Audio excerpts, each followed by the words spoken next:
Vamos dar continuidade na nossa aula aí de campos magnéticos.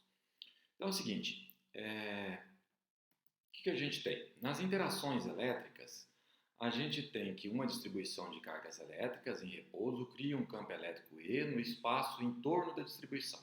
Tá? No caso magnético, uma carga móvel ou uma corrente elétrica cria um campo magnético em suas vizinhanças além do campo elétrico. Ou seja, tanto a carga elétrica em movimento, quanto uma corrente elétrica, quanto uma magnetita, um ímã natural, pode criar ao redor, nas vizinhanças, uma região onde existe um campo magnético. Tá? O campo elétrico exerce uma força Fe, que é a carga vezes o campo elétrico, sobre qualquer carga Q que esteja presente no campo. Estou com dificuldade para funcionar esse botão aqui do lado. Tá. O campo magnético exerce uma força Fb sobre qualquer corrente ou carga que se mova no interior do campo. Então, dependendo das condições que a gente tem uma carga entrando no campo magnético, ela vai ficar sujeita a uma força de origem magnética. A ideia inicial seria você imaginar que se a força elétrica é carga vezes o campo elétrico, que a força magnética poderia ser alguma coisa parecida como carga magnética vezes o campo magnético, né? B. Podia pensar em algo assim. Só que primeiro, não existe carga magnética, tá? Só existe carga elétrica.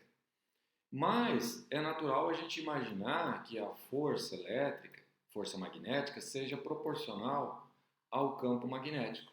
E é isso que é verificado experimentalmente.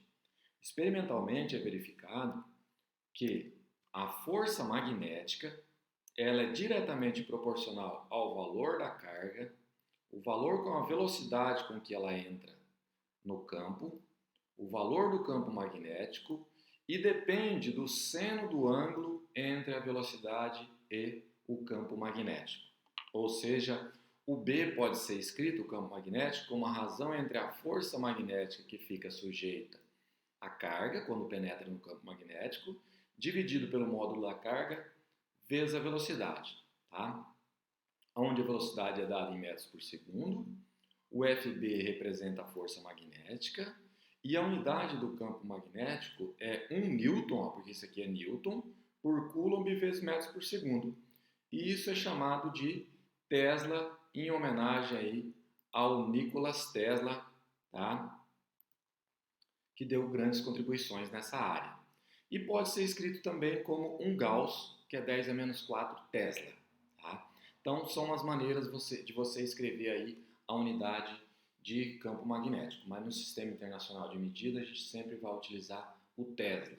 Mas esse Gauss aí é importante porque às vezes aparece para a gente converter de uma unidade para outra. Tá? Perceba que quando a gente tem carga vezes velocidade vezes o campo magnético, vezes o seno do ângulo, isso aqui pode ser escrito vetorialmente como carga, produto vetorial entre V e o campo magnético.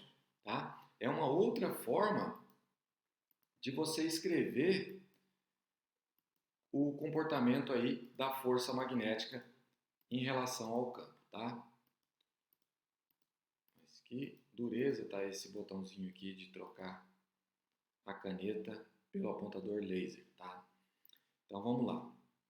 Então essa é a representação, ó, produto vetorial. Isso aqui vem lá da Física 1, onde a gente discutiu lá produto vetorial e vocês aprenderam também lá em cálculo como calcular o produto vetorial.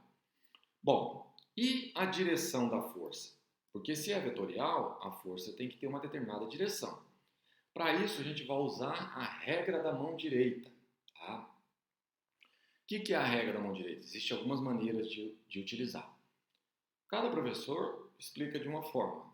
Tá? Eu vou escolher a regra da mão direita, no qual a gente vai usar os dedos para representar as linhas de campo magnético. Ó, então, vários dedos, você já imagina o campo magnético. E o dedão vai ser a direção da velocidade. Tá? Então, nesse desenho que está ali, ó, se eu colocar a mão para lá, você vai ter o campo magnético para lá, dedão na direção da velocidade e direção do tapa é a direção da força. Tá? Então a força estaria para cima. No segundo desenho, mesma coisa, ó, carga positiva, P para lá, V para cá, tapa para cima, força magnética da carga positiva. No último desenho, você tem campo magnético para lá, velocidade para cá, só que a carga é negativa, então é tapa ao contrário. O pessoal usa no cursinho o seguinte, ó, dedos na direção do campo magnético. Esse aqui, polegar na direção da velocidade. Carga positiva, tapa de homem. Carga negativa, tapa de mulher, ao contrário. Então, para cá é força quando a carga é positiva e o lado contrário da mão é quando a carga é negativa. Tapa de homem positivo, tapa de mulher negativo. Tá? Só para fazer um comparativo aí com a questão do sinal de mais e sinal de menos. Tá? Que mais? Eu não vou me acusar de preconceito aí, porque estou usando negativo para mulher, etc, etc. Aqui é só para fazer uma comparação para a gente decorar o sentido da força, tudo bem? Então, dedos na direção do campo magnético, polegar na direção da velocidade e sentido do tapa dá a direção da força. Olha nesse desenho agora, vamos ver como é que fica simples. Ó. Vamos pegar aqui o primeiro desenho.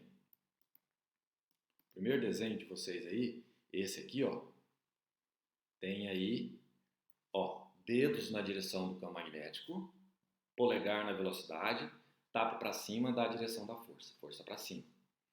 Nesse caso aqui, dedos na direção do campo magnético, polegar na velocidade, tapa para baixo, né, porque a carga é negativa, direção da força apontando para baixo. Aqui, dedos para lá, dedão, polegar entrando na tela, força apontando para baixo, tá? De novo, nesse último aqui, dedos no sentido do campo, polegar na velocidade, tapa ao contrário porque é carga negativa, então está a direção da força. Tá? Então a gente tem como colocar a direção do campo magnético. Professor, mas aqui tudo bem, a gente tem um campo magnético nessa direção. E se o campo magnético estivesse entrando na folha ou saindo da folha? Entrando na tela, por exemplo. Para isso a gente usa uma flecha. Tá? Aonde? A ponta da flecha e aqui a parte de trás da flecha. Quando a gente usar para representar um campo magnético entrando na folha, a gente vai usar uma bolinha com um X, que seria você olhar aqui atrás. Ó. Você está observando, vamos desenhar um olhinho aqui, ó. Você está observando a seta da flecha, aqui a parte de trás da flecha. Quando ela está entrando no papel, você vê um xizinho, que a flecha entrou no plano. Quando a flecha estiver vindo na sua direção, aí você sai da frente para não acertar você, né? Claro.